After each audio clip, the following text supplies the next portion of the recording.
Known as the most famous man on Wall Street, with almost 4 decades of experience in the New York Stock Exchange. An unsuccessful trader will have no plan. They'll watch it go to 51. They'll think, oh my God, it's going to 55. They'll never take a profit. They go get a coffee. It's trading at 48. They buy more. It goes to 44. They can't take the pain anymore. They sell it. The stock goes back up $8. They blame the market maker.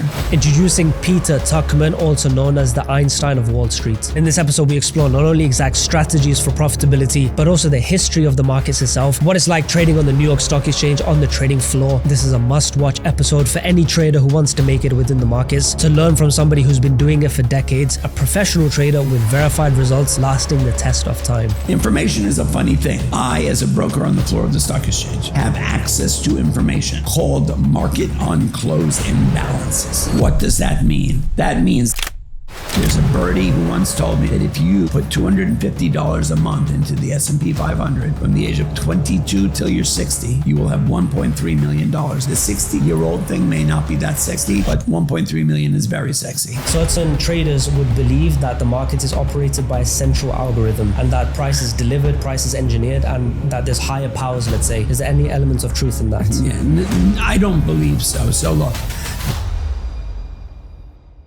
Ladies and gentlemen, welcome back to another episode. We have the honor of being joined by the Einstein of Wall Street.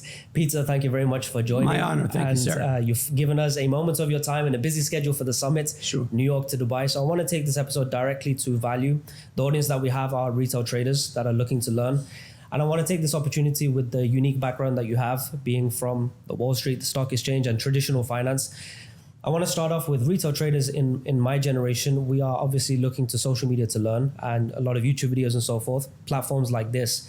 And one of the most prominent, I have to ask, one of the most prominent things that traders end up at is this concept of smart money concepts, and ICT. When it comes to traditional finance, Wall Street and so forth, is this a term that you're familiar with? I've never heard of it. I don't know what that is. What is ICT and what is smart? Tell me. Good to know. I mean, it's a school of thought that has been around for maybe a decade or two. Okay. That is probably the most viral way that traders are looking to learn, because it has certain benefits of high risk to reward and so forth. Okay. But it's good to know that you're none the wiser, because I think that says a lot in itself. Yeah, no, I mean, if you would describe it to me, what does it actually mean? It's certain parameters would be an order block within price action, an imbalance or a fair value gap, liquidity runs, these kind of price action terms that traders are utilizing to mark the charts. Wow, spectacular. So, I've learned over time that I have a pretty big presence on social media, and, I don't actually listen to a lot of social media around trading, even though I do a lot of it. It's like I don't, many of the people who are involved in it, I don't listen to. I don't know who they are, not for any level of disrespect. Mm-hmm. It's just I'm too busy.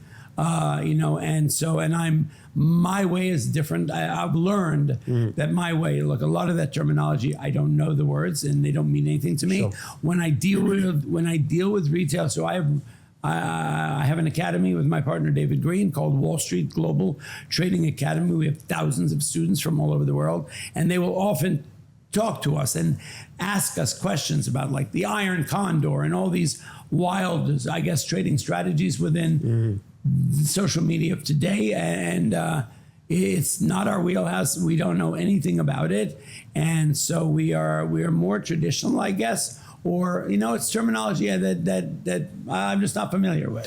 So there's another thing that could be part of it, is that obviously to stand out in the social media game, you have to reinvent marketing and so forth. Right. So it could be similar things that are just termed differently. So we can navigate this, where when it comes to the markets, when I look at the stock exchange or currency and so forth, right. Certain traders would believe that the market is operated by a central algorithm and that price is delivered, price is engineered, and that there's higher powers, let's say. Is there any elements of truth in that? Yeah, I don't believe so. So look, there are a lot of misconceptions around in the retail world about bad players in the game. The man is out to get you. The whales are here to hurt the retail trader. Market makers are bad people. They will take a stock down to your stop order and then rally it back up and kind of screw you over in a way. I'm a firm believer, and I mentioned it this morning when I spoke, that when people are successful in the day trading game, you will never hear them blaming anybody else for their success. They will love to take credit for it, that they have diamond hands, that they're the best traders and whatever. When people are unsuccessful trading, they love to blame everybody but themselves. They will blame the market maker. I will ask, one of the big positions, the postures that we take is about risk management, money management, order management. Stop orders, right? The stock exchange has given retail traders this incredible tool called a stop order. What does a stop order mean? That means that I'm able to identify how much risk I'm willing to take in the market. For example, I buy 100 shares of XYZ at $50 and I put a stop order in at 49.5. We believe that 1% of the price of the stock is a good price. It's identifying how much am I willing to lose for this trade, right? So when it comes to risk, am I willing to risk $50 to make $200 all day long?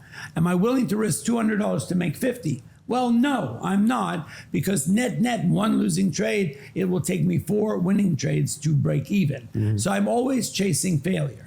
Okay, so one of the biggest misconceptions, and I've dealt with market makers. My partner was an ex-market maker in Bank of America and IBM, right? And I've been on the floor for, some say, 137 years, right? I'm on anti-aging medication, so I just look this young.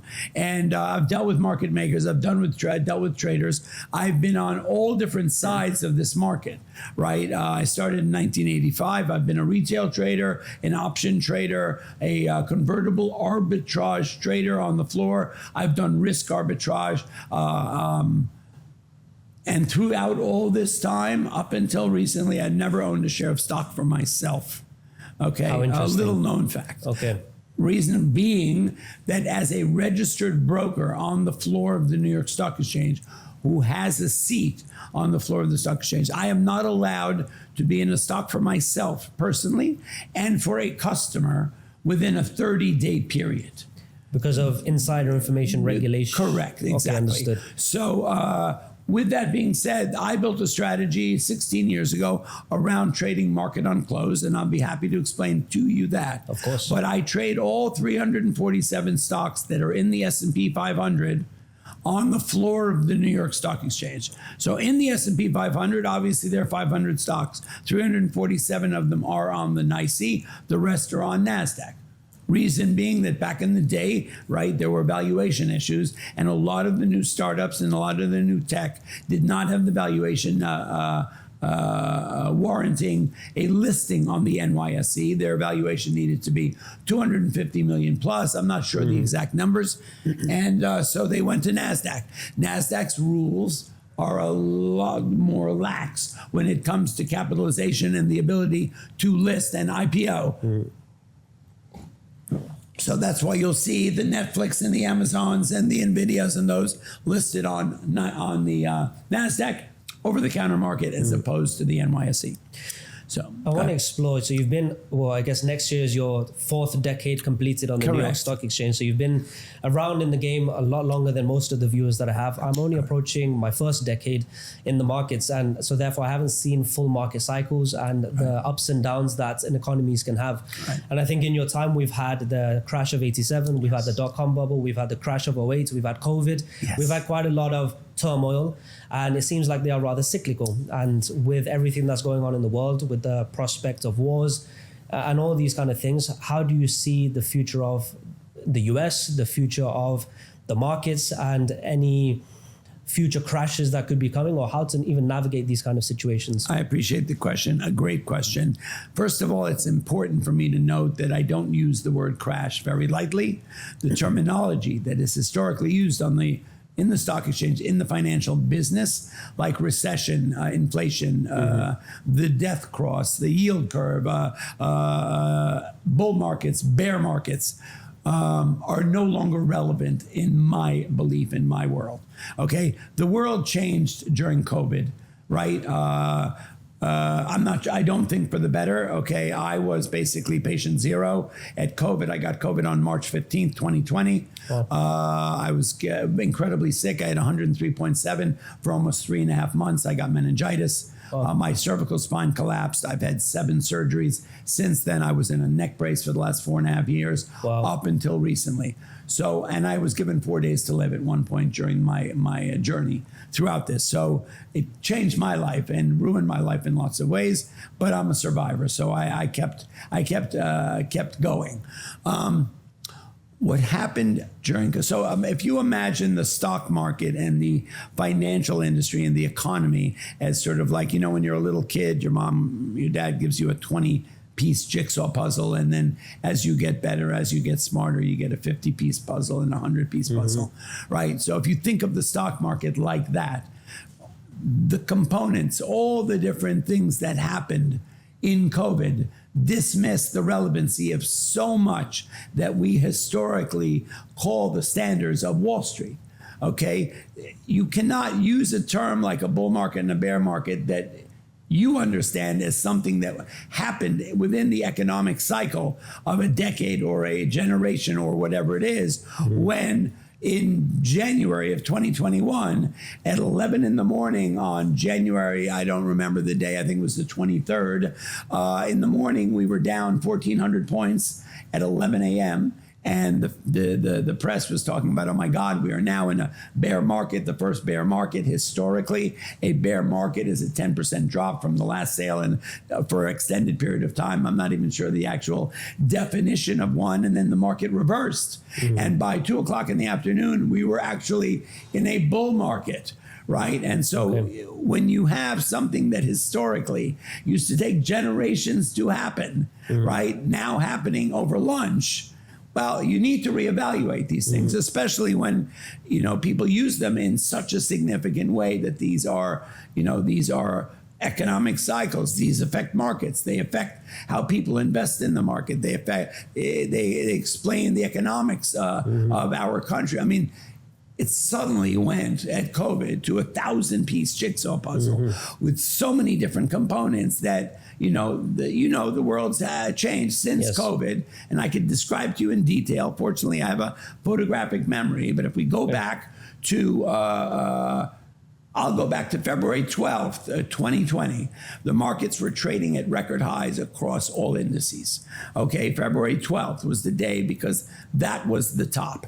That was the high. The Russell, the S&P, the Dow, the NASDAQ were trading at record highs. The consumer was in incredibly healthy condition. The banks were the bank's balance sheets were incredibly robust and healthy, and everybody across the board was doing quite well.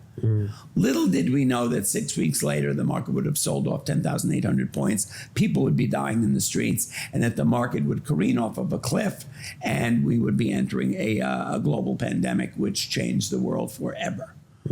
Okay, so that left us from February 12th until March 23rd, which was the cliff dive.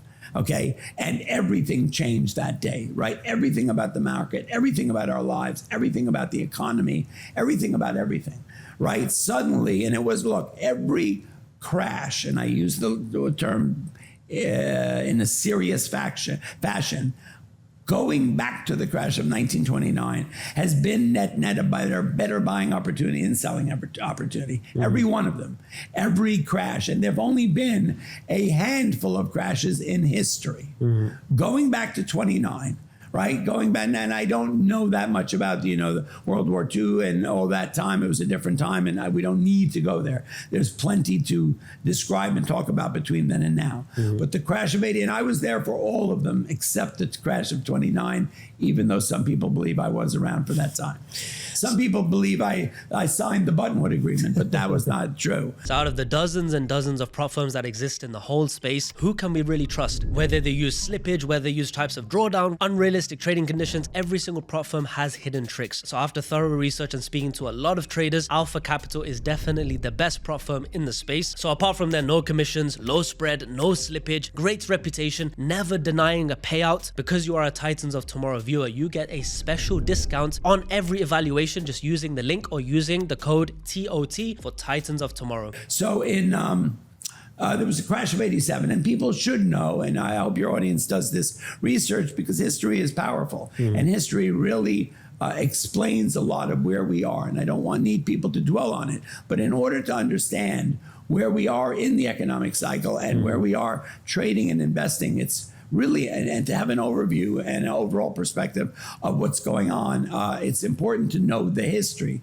And I'm going to give it to you in just in as short a way as possible. But so February 12th to March 23rd, the market sold off radically, okay? The crash of 87, each one of these crashes has had different components that made them happen.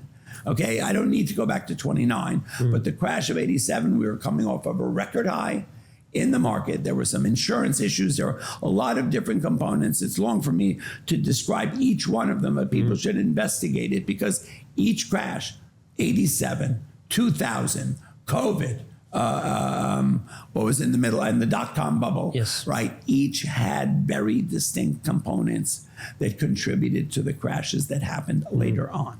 87 was an extraordinary time, percentage-wise, the largest sell-off in history, okay? And I was there, I was trading it, I was a clerk. I started on March 23rd, 1985. I came down to the floor of the stock exchange as a teletypist. There was no training for that job, okay? There's no school you can go to become a broker. Everyone's goal when they come down on the floor of the exchange is to become a broker. That's the dream. In 1903, they issued 1,366 seats on the stock exchange. That gives you the right to trade stock. And the seats on the stock exchange, it's like a taxi medallion in our world. They've got the price of them goes up and down, no longer because the company went public and it's a different story now. But the price of a seat went up and down, and it used to trade actively on a daily basis, going back to 1929, back into 1903, based on the economy, based on the markets, based on the demand for traders and brokers on the floor of the stock exchange. The crash of 87, extraordinary because I remember it really well. I was still new, and I remember it was the beginning. So computers came out around 1983. They were not on the stock exchange until way later. But what was available on the stock exchange in 1985 and 1987 was a thing called a Quotron machine. A Quotron machine was a static TV teleprompter type thing. And there was also a machine that called a dot machine where orders were coming down electronically in print, very archaic, right? It was like the old clunk, clunk, clunk, right? But the orders were coming down. And that day, 1987, the market sold off 683 points, 30-something% sell off, net based on where the market was, right? We obviously know percentage based on where the Dow was. It was the biggest crash. But my memory of it was extraordinary. I was a clerk, so I started as a teletypist. I came down there, right? My career, my life before that was an extraordinary one. I grew up in New York City. My parents are Eastern European Jews. They were in the Holocaust. They spent 4 years in prison. They met after the war in a displaced person camp, fell in love, came to America, had a couple of children. My father was a very famous doctor in the U.S., and I grew up on the Upper West Side of New York with every possible unconditional love and a wonderful upbringing, right? And so I had a wonderful early years. I ended up going to college. I, at one point in my life, wanted to get into agriculture. I graduated high school early. I ended up going and living in Israel for a year. I wanted to work on hybriding of plants, and I did. I ended up coming back to the States in, I don't remember the year, 1970. I came back to the States after my year in Israel and got a degree in agriculture at the University of Massachusetts, one of the top ag schools. And after 2 years of that, I have a brother who's now who my father adopted during the war. He's in his 90s. He's still alive. My father lived to 97. Oh. So I have an older brother who was a major player in the stock market. Okay. And he ended up, so my father adopted him during the war. His parents had been murdered. He was 8 years old. My parents met. They fell in love. The United States only allowed 40,000 children in after the war. It cost $50,000 per child to come as a refugee. All right. My grandfather was the CEO of Suchard Chocolate before the war. And so he was a very comfortable, wealthy man. He was able to pay for this young man. His name was Harvey Katz, to come to America after the war. He got foster parents. My parents met. They brought him to live with them. He went on, to make a long story short, went on to become a major titan on Wall Street. And So after my 2 years as an ag student, my older brother, we called him my older brother, said, enough is enough. It's time for you to put on your big boy pants and get into finance and and go to the stock exchange. And so that's what I ended up doing. I got a degree in international finance. I moved back to New York. I owned a record store on Bleecker Street. I had an African art gallery. I was booking jazz concerts all over the world. I was the doorman at Studio 54. I was trading. You did a bit of everything. I was trading commodities, and I was getting a master's in business at Baruch College. I say all this to say that I've had this incredible journey all around. I ended up living in West Africa for 2 years in the People's Republic of Benin, where I did the accounting for a Norwegian oil company. I came to Wall Street in 1985.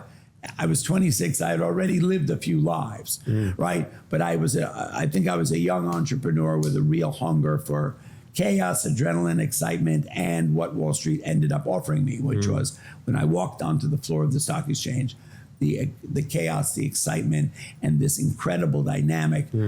Actually, I felt I had arrived and I was in a place that your audience, obviously they're involved in the market now because they got that feeling, right? Every day for me is like being in the Super Bowl, right? There's nothing better, right? What draws people to the New York Stock Exchange, for one example, or draws people to trading, right? And that excitement, the adrenaline of trading a market, being in an auction market and making money in the market. It's an extraordinary, it's like no other feeling in the world. Making money doing it is extraordinary. Losing money could probably be one of the worst feelings. And I'm giving you this whole scenario because I need people in your audience to understand that there are certain rules. This is where this conversation started. You asked me, are there some misnomers about what's going on? And one of the biggest ones is that people think that market makers on the floor of the stock exchange are out to get them, and that they think that they see their stop orders and that they take the stock down, they take them out on their stops, and they let the stock rally back up. The biggest misnomer on earth, right? And so I also started out this conversation by saying successful traders don't need to blame anybody but themselves for making money. Yes. Unsuccessful traders love to blame anybody but themselves for losing money.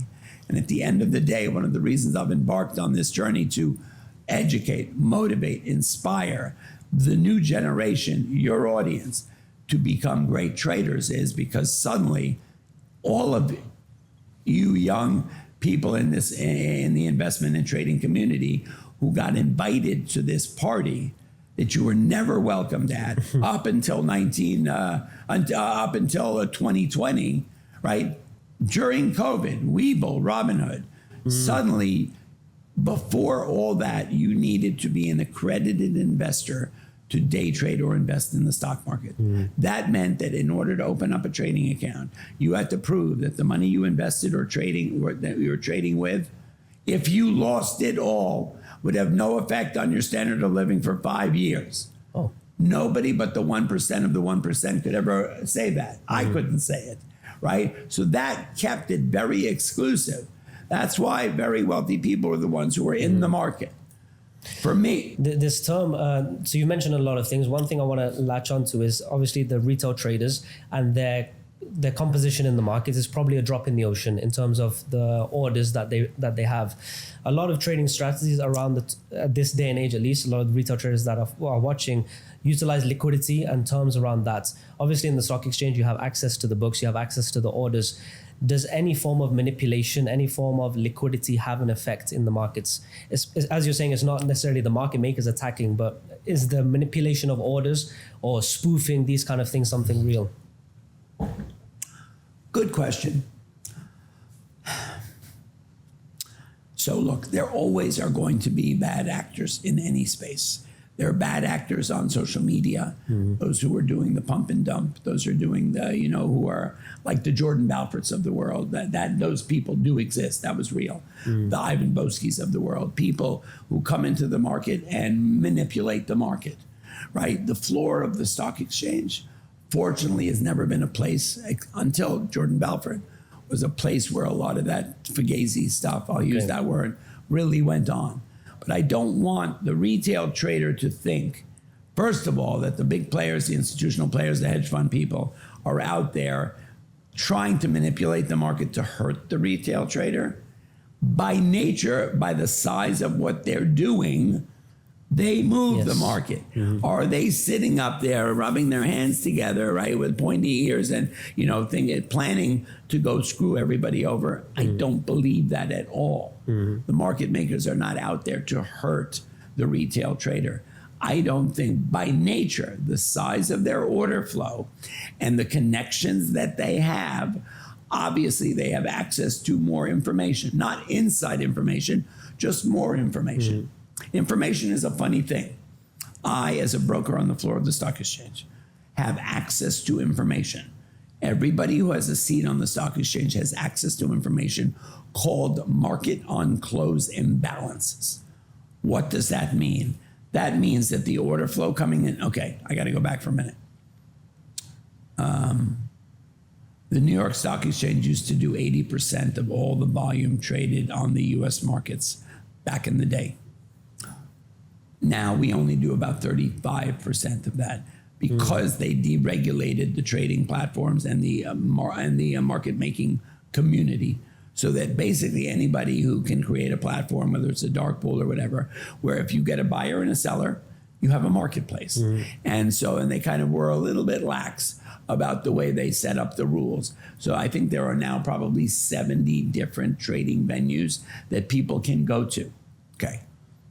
If someone goes to those venues and they get disadvantaged, it's not the platform's fault. It's because what they're doing is they're trading. Look, all you need is a buyer and a seller to have a market. Okay. If you want if you want no disadvantage, if you want clarity and liquidity in the market, you have to go where that exists, and that exists on the floor of the stock exchange. Okay, we, the people who trade on the floor of the exchange, the market makers, the brokers, and the people that are the where the order flow comes from are not bad people. They are not there to manipulate the market and to screw the young retail trader.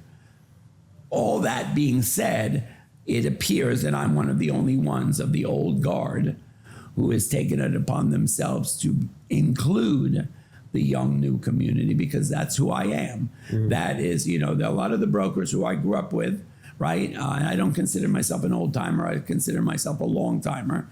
But a lot of the people who came up in the guard with me have retired. They've moved on. They never made it past the old open outcry paper pads. Yes. When the technology changed, they left and retired. I almost did. I was the last broker on the floor who gave up his pad when they said to me, Peter, if you don't give up your pad and take the handheld computer, you will not be able to trade on the floor tomorrow. Okay. And I surrendered to the story because my story wasn't over yet. And I had a lot more. I also had, I knew there was more that I wanted to do. So, this is a very big story, the answer to the questions you're asking, that big play. So, there are multiple trading platforms. There are some are thinner than others. Some don't have the liquidity that people would want, right?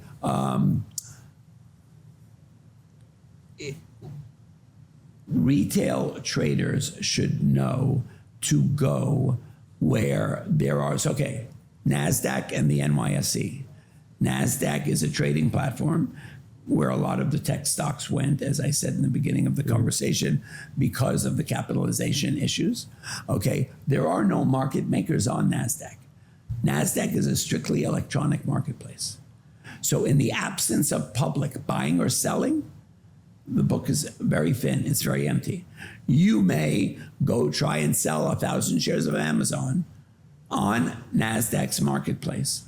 And if there's no public there to buy the stock, and you send an order through the system, a market order, that's an order without a limit to it, it's going to go until it finds a bid.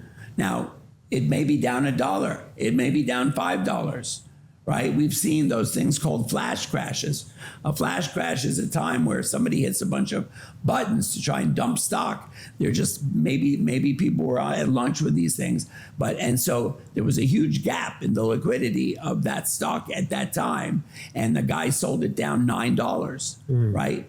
And suddenly they think, I just got screwed. Sorry to use that language, but not necessarily the case. That's the nature of the NASDAQ marketplace. Yeah. The New York Stock Exchange, which is what differentiates us in the most wonderful way from all other markets, is we have market makers. Market makers' jobs are to create a smooth and active market. Market makers' jobs are to inject liquidity into the marketplace. They are there. We have parameters, right, on the stock exchange. Okay, in the absence of public buying, the market maker has to buy it. In the absence of a public selling it, the market maker has to sell it. They don't have to stand in front of an oncoming train, but they have parameters where they have to be involved. Interesting. Okay, and those guardrails, you ever gone bowling and they've got those things? Okay, those guardrails are set by the SEC and the stock exchange. Okay. They are to protect the public from lack of liquidity in a particular stock. Look, at the end of the day, when news comes out in a stock and all the buyers suddenly evaporate because it's bad news, and somebody comes in and they want to sell stock because they see the market selling off and there's no one there to buy it, on NASDAQ, it may gap down and they may end up selling stock at a disadvantage and lose $5. And suddenly they think that the world's out to get them, when in fact, it's unfortunately just the nature of trading on NASDAQ. Super If interesting. they are to come and trade on the NYSE, we have a 7% rule, which means that if there are no public bids down 7% and the market itself or the indice itself or the stock itself trades down 7%, we go into slow mode. All right, the electronic systems that we use now to trade will slow down to protect the public. Again from an onslaught of sell orders. That 7% slowdown is there to identify, is there news out? Was that a fat finger? Why is the stock trading down so aggressively? And where are all the buyers? And we go slow so that it's the fiduciary responsibility of the market maker to do the best, not for himself, but for the retail trader. At 10%, we go into stop mode. If you'll remember, during COVID, we had a number of days where the market actually opened and closed on the same tick, because pre-market, the market was already trading down more than 10%. Now, if you remember that, it was probably late March, early April, beginning of May, where we had that week where the market we traded 24 hours a day now, right? We know that. The SPY, the NQ, a lot of these indices will trade around the clock. And so when there's bad news that the world's coming to an end, and everything is really, and people are dying in the streets, well, everybody wants to sell. And pre-market and aftermarket markets do trade. So if you wake up in the morning and the market's supposed to open at 9:30 and the S&P 500 futures are trading down more than 10%, then we open and close on one tick. Because we have to, because the guardrails are 7% we go slow, 10% we stop trading. At 10%, stopping trading gives everybody a chance to figure out what's going on. Is there bad news? Do I really want to sell my stock down 10%? Where are the bodies buried? What's really going on? Interesting. And it gives everybody a chance to also step in. Now, somebody who has an order to buy 100,000 shares of XYZ at $50 and it's trading at 54, and suddenly there's bad news out and COVID comes and 50,000 comes in to sell and it hits the market and it's about to trade down 10% because there's no public buy interest, right? and the market stops trading because it's going to trade down. It doesn't stop trading after it trades down 10%. They will stop trading when it's going to trade down 10%. That gives an opportunity for people to be wakened up to the fact that the market's about to trade down big. And if you have an order anywhere from 50 to 40, you may want to put your order in there, right? So I'm trying to paint you a picture where the stock exchange itself, the NYSE, and I can only speak for the NYSE, and I don't speak for the NYSE, I speak for my experience, is that my experience is that they do everything in their power to protect the retail trader, the institutional trader, you know, the newcomer, right, in the best way possible. So I don't want people to ever think that it's a culture to screw the little guy. It's not.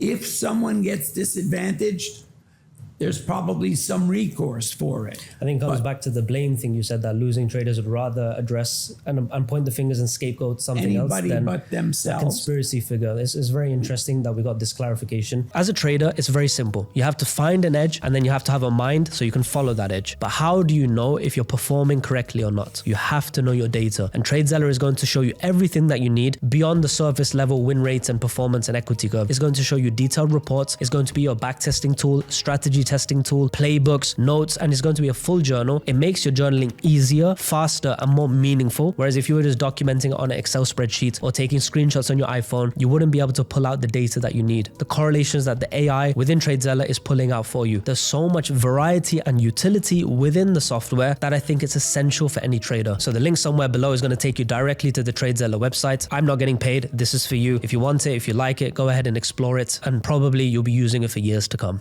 I want to also understand, because you were talking about crashes that happened in the past and maybe other iterations of the word. But right now we can see there's been a rally. We're at extreme highs. Obviously, then after the elections, the Trump rally. So gold, the stock exchange, even crypto is at highs.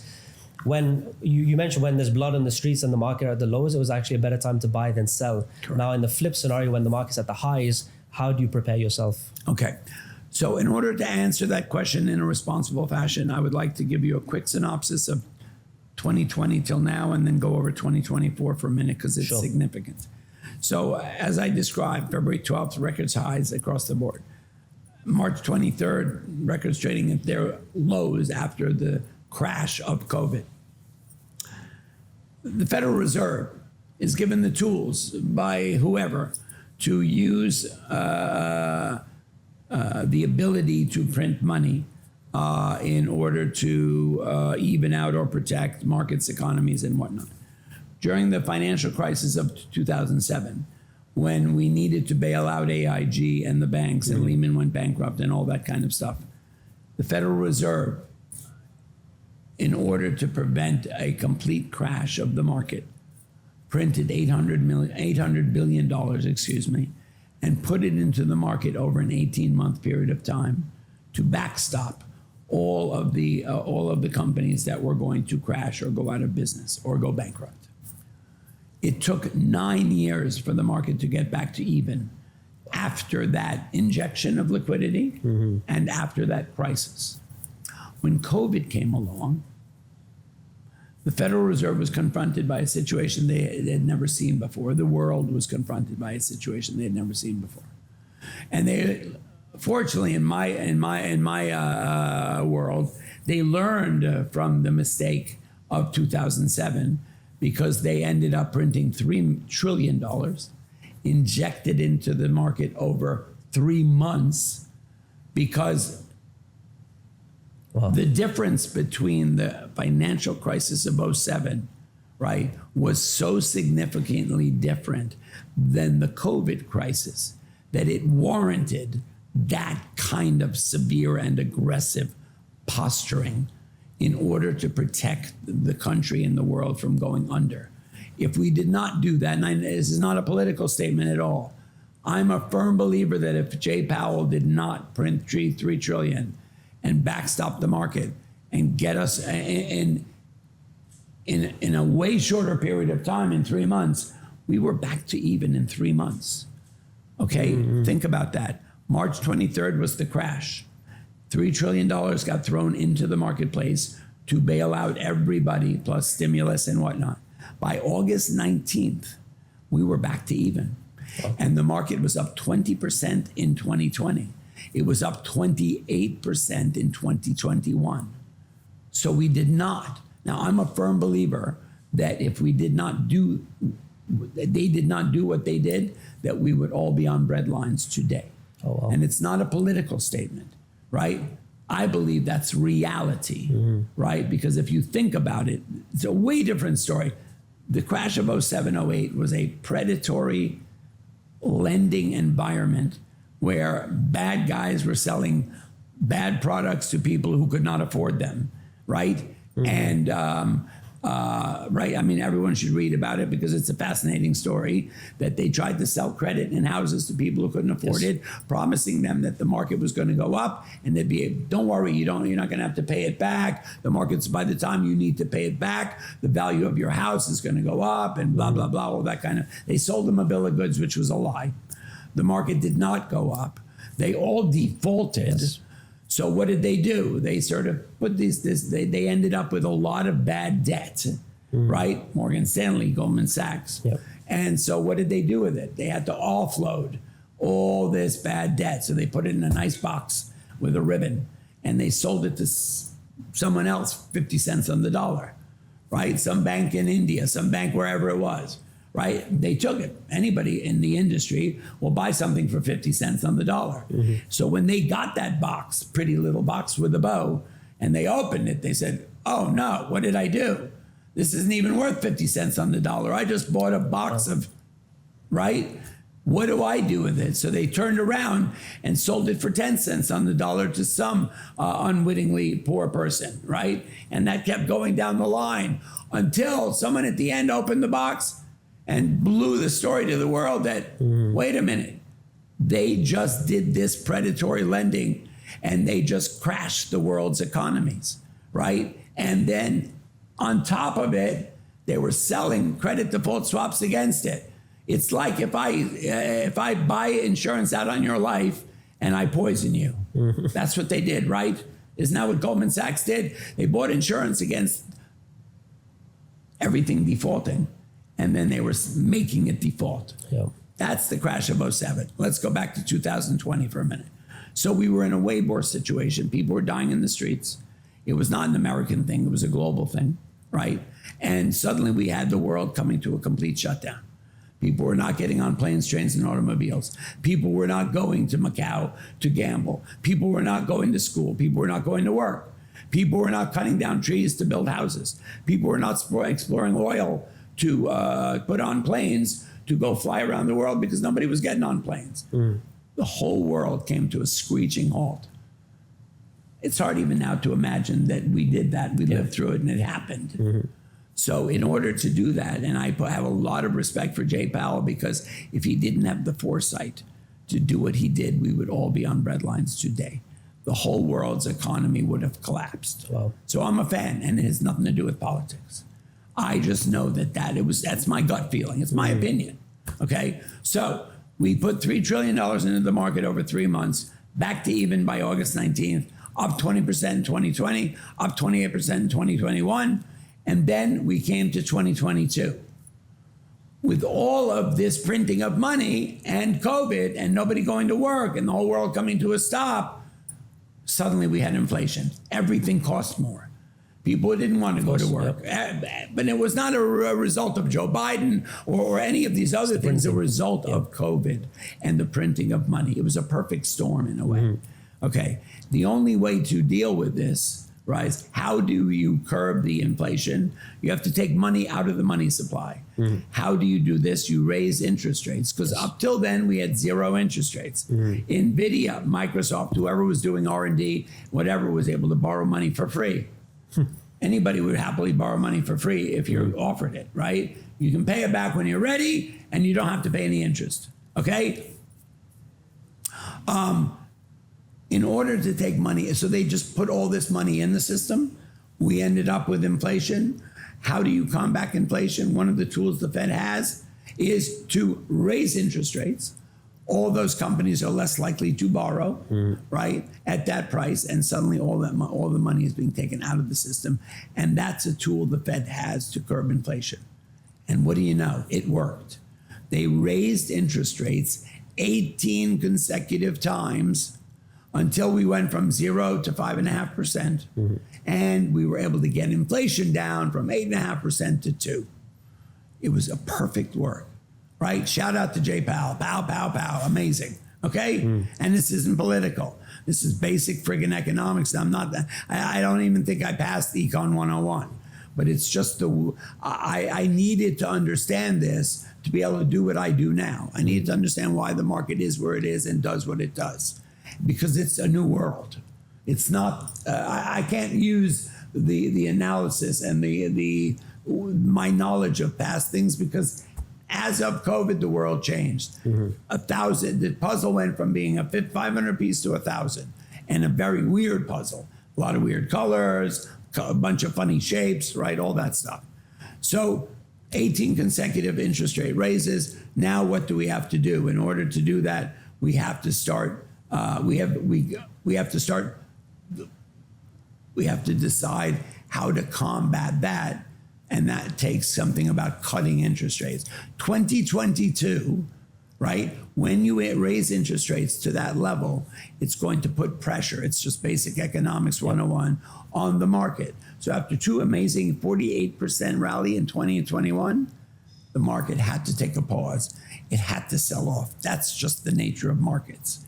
It wasn't a crash. It was a pullback. Yes. It was a normal, so that catastrophism that everybody talked about at the end of the world, no, it was the normal cycle of a market after a 48% rally, major inflation, and all that stuff. 22, we sold off.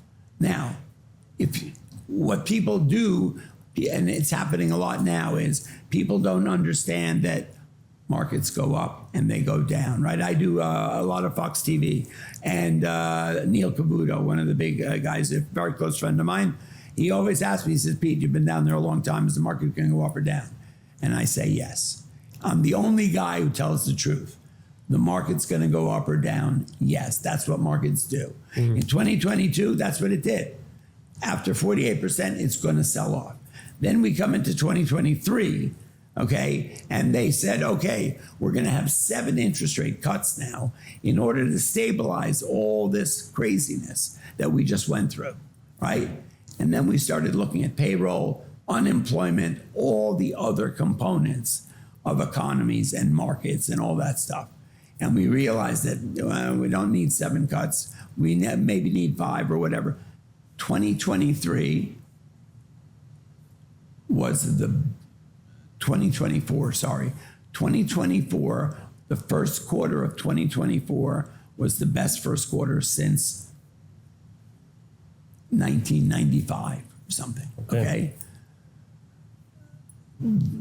The rally that happened in the first quarter of 2024 was an extraordinary one. It was offshoot. Up 22, they sold them off. In 2023, the market rallied beautifully against all odds, because the press was saying that we're going to have a recession, there's going to be a depression, markets can't handle this. We just had up 48%, down 20%. The economy's not in as good shape as we think it is. 2023, the market was solid. It was up double digits. It did its thing. It was beautiful. 2024, we came in and they thought we were going to have a lot of interest rate cuts to stabilize the market. The first quarter was so good, we realized we don't need those cuts. Cutting interest rates is like pouring gas on the fire. The market was doing really good on its own. Then April came along. April came along because we had a normal pullback in the market in April. So the first quarter of 2024 was the best quarter since 1995.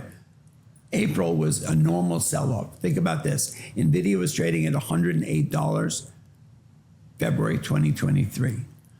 February 2024, NVIDIA was trading at $925. That's crazy. That didn't happen back in the old days, right?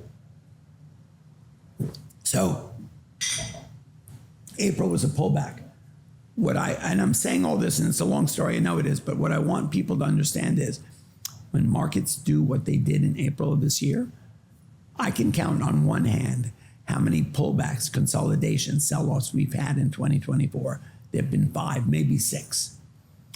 Those have been better buying opportunities than selling opportunities. The retail broker should know that when we have, nobody wanted to pay $9.24 for NVIDIA in April, in March, at first quarter.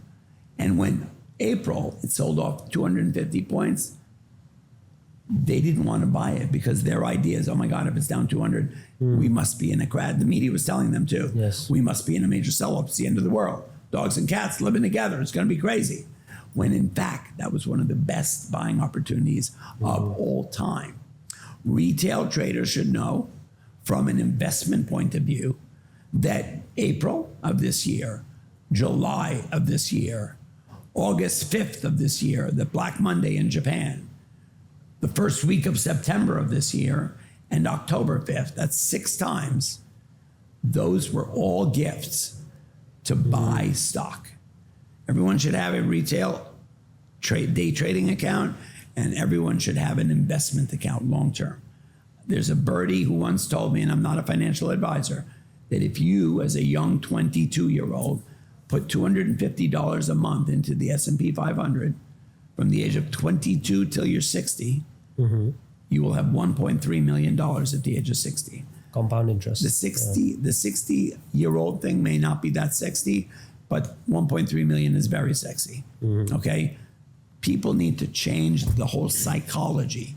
Your audience needs to understand that they need to invest in stocks and not stuff.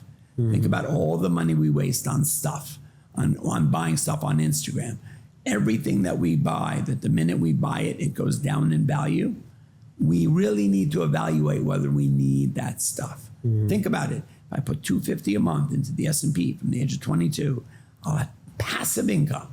I'll have $1.3 million. Powerful. $250 a month is what? Cutting back on Starbucks, maybe one less vodka at the pool party in Miami. I don't need the new iPhone 12 when my iPhone 11 is not broken. Go out and buy some Apple stock instead.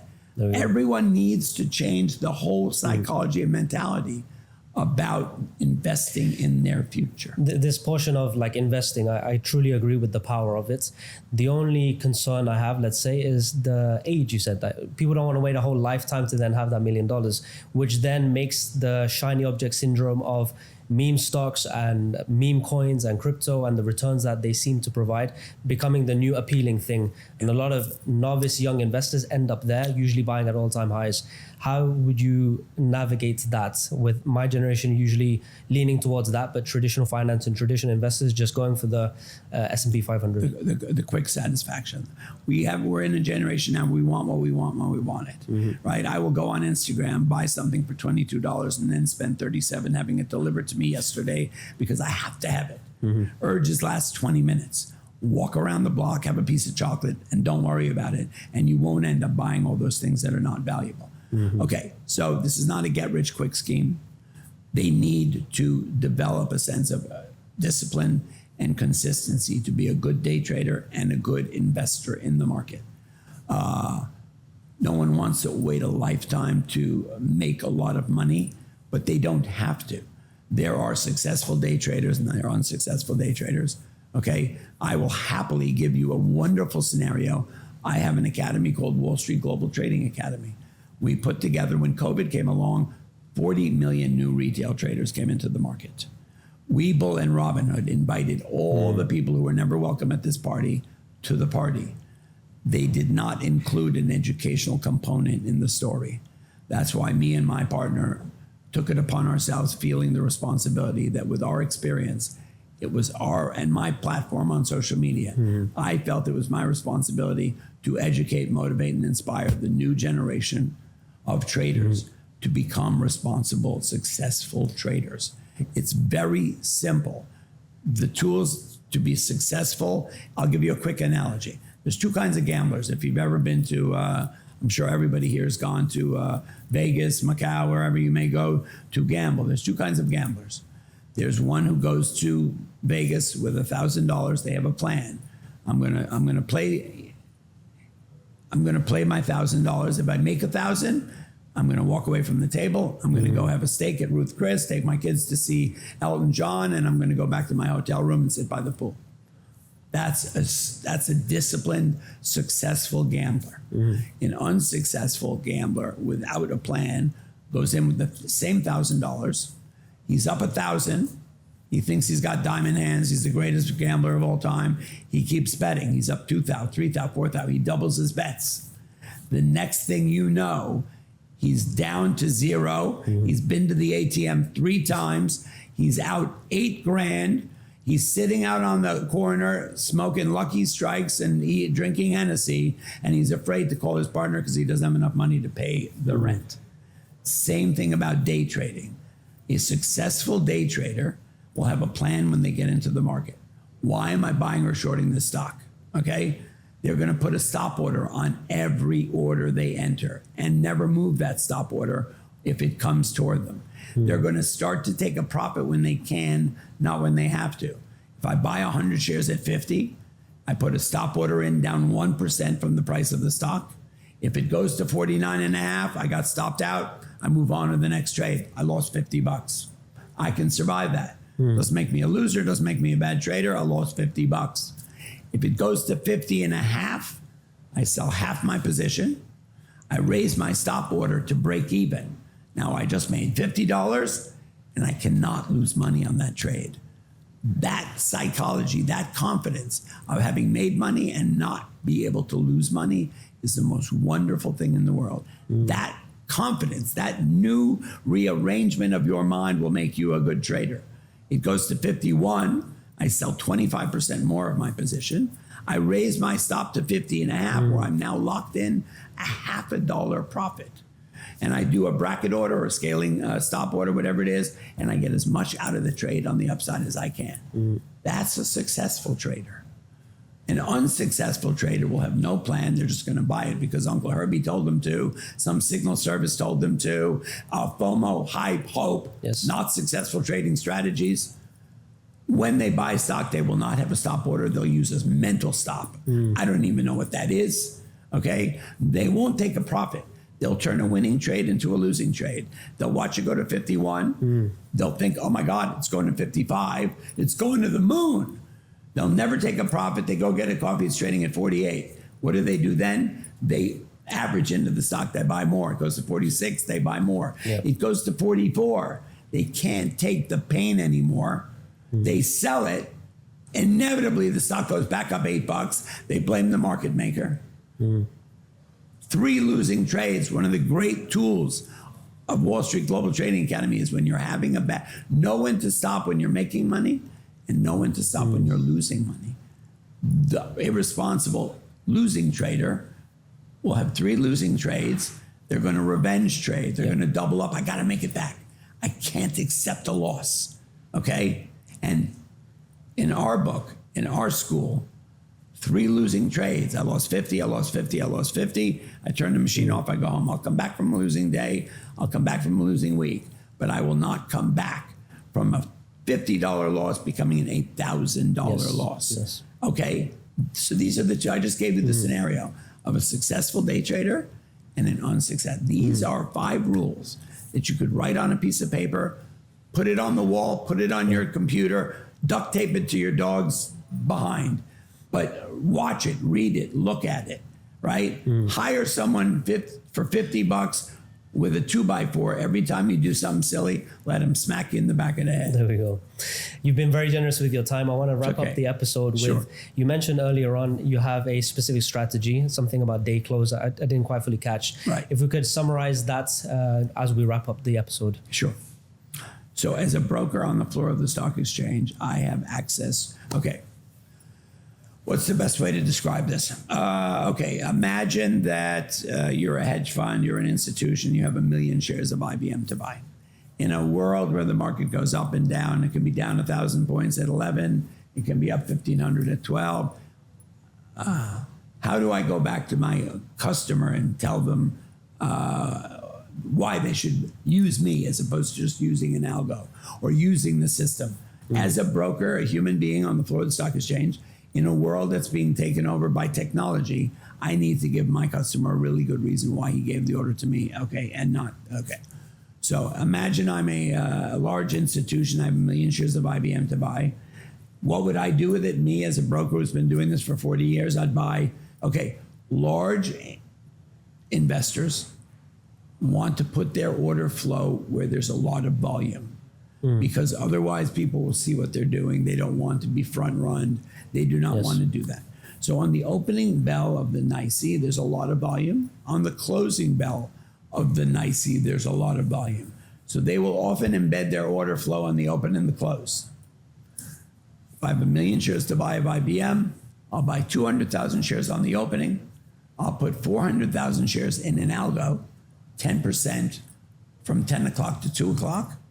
And then I'll put 400,000 to buy market on close, meaning I will execute that last 400,000 on the closing print. That way I can go back to my customer and say, he goes, what'd you do for me, Pete? I'll say, I was involved everywhere.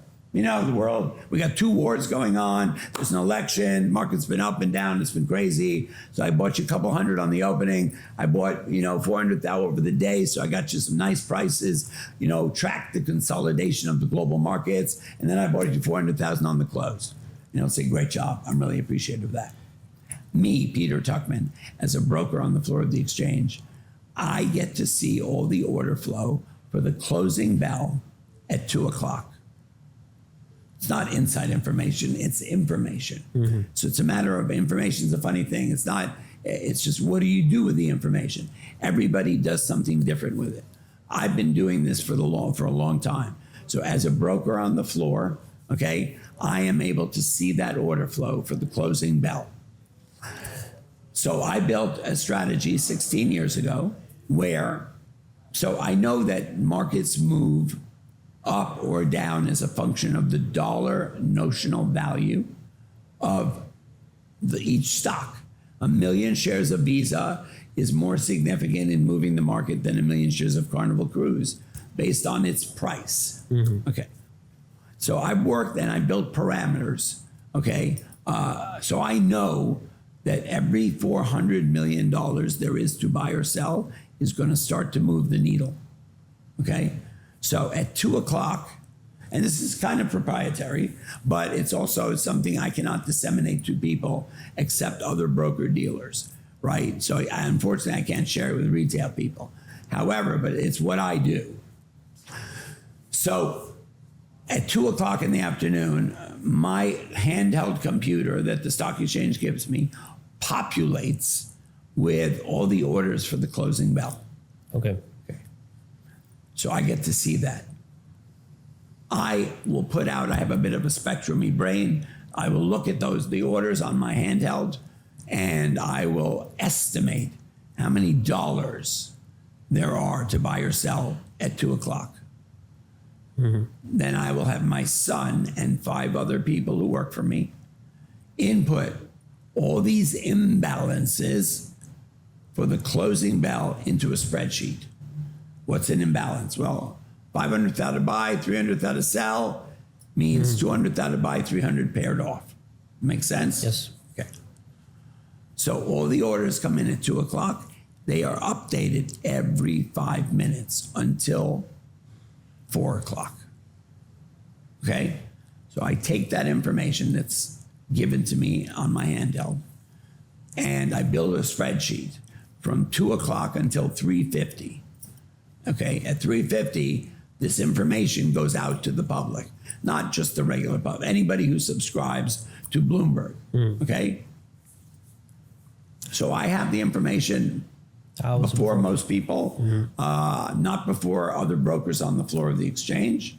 Everybody who has a seat on the exchange gets to see this. Now, I'm not at any advantage because the number is updated every 5 seconds. So $1 billion to buy at 2 o'clock can be $1 billion to sell at 2:01. I see. Right? So I need to be incredibly accurate with that number, okay? And impart the information to my customer and use it and trade the market accordingly, okay? Through my experience, I found that for every $400 million, there is notional dollar value to buy or sell, it will affect and move the market. So what I do is from 2 o'clock to 3:50, I will build this spreadsheet and be very accurate. My son is a bit of an idiot savant. He can type 347 stocks in 3 minutes and 16 seconds, right? So it's a function of accuracy. Who is the first person on the train? And if I'm the first person on the train with an accurate number, and I know the correlation between the dollar value and the SPY, I can trade the market from there. And so, not to get more specific than that, I am able to trade the market around that information. And that's what I do. It is a strategy. Unfortunately, it's not a disseminatable strategy because it's just information privy to those that are on the floor of the exchange. But it is, if retail traders, your audience, are wondering why the market kind of does a wild move around 2 o'clock, it's because that's when our handhelds populate. And once again, at 3 o'clock, also the market will see it. You'll see a move. If I can give anybody a little information that so that they feel like I'm giving them something special besides a little chocolate, is that at 3 o'clock and at 3:30, one should be on the. So usually the markets make a big move at 3 and 3:50, and your retail audience should know that you should rather be on the same side of the move that the market does at 3 and 3:30, rather than trying to be counterintuitive, right? So when a market sells off, as a day trader, our first impulse is to be a buyer, right? When markets sell off, you want to be a buyer, but you need to be a buyer at the right level, right? You don't just buy stock when a market's selling off because it's down $20. Let's go a quick scenario. GameStop went from $2 to 483 and back to 151. When it was trading at 483, I called I was trading it every day that day. It stopped trading 29 times that day. Okay, the day of the meme. That was one of the first meme stocks.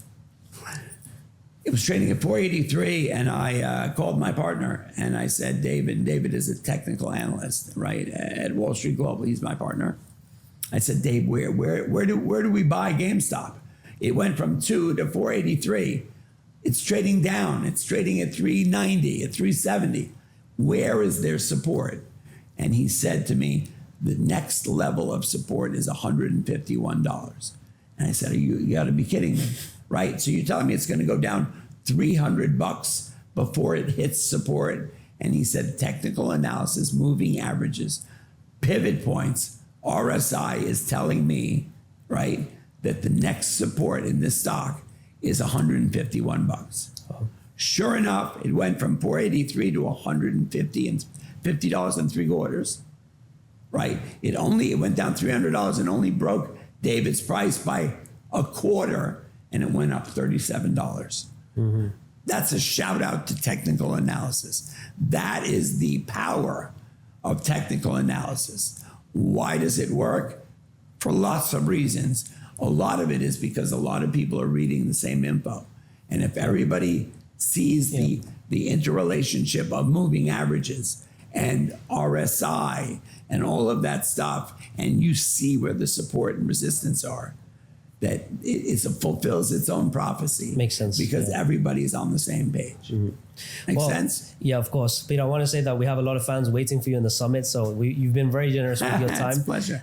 Just before, as we head off together back to the summit, to the camera, any final pieces of advice? Sure. First of all, I invite anybody of your audience to go to wsgta.com, and we do live free masterclasses every month. If you go to the website, you'll see that we have an amazing course and a boot camp that's incredibly affordable, accessible, and fun. There's a money-back guarantee. There's a payment plan. There's all these things. Our secret sauce is that we coach and mentor all our students from all over the world every Thursday night. Nobody does that. So for me, I could be doing a lot of things. I could probably be vacationing, except that I'm a workaholic and I love what I do. So I wanted everyone to know that it is really important to me to share everything I know with you all who are the next generation of the investing and trading community, because this is way too much fun to keep a secret. There we go. Right? And so I've committed myself to that, right? I want everyone to journal their trades. I want everyone to know they learn more from failure than success. I want everyone to know that to be humble, don't be stubborn, find a mentor or a coach. If it's me, I just bring it on. I am up to the challenge to change everyone's life in a positive way. That's why I'm here. That's why I'm still doing what I do. There we go. Peter, thank you very much. A true honor. So thank you for joining us on the show. It's my honor. Thanks, guys. There we go.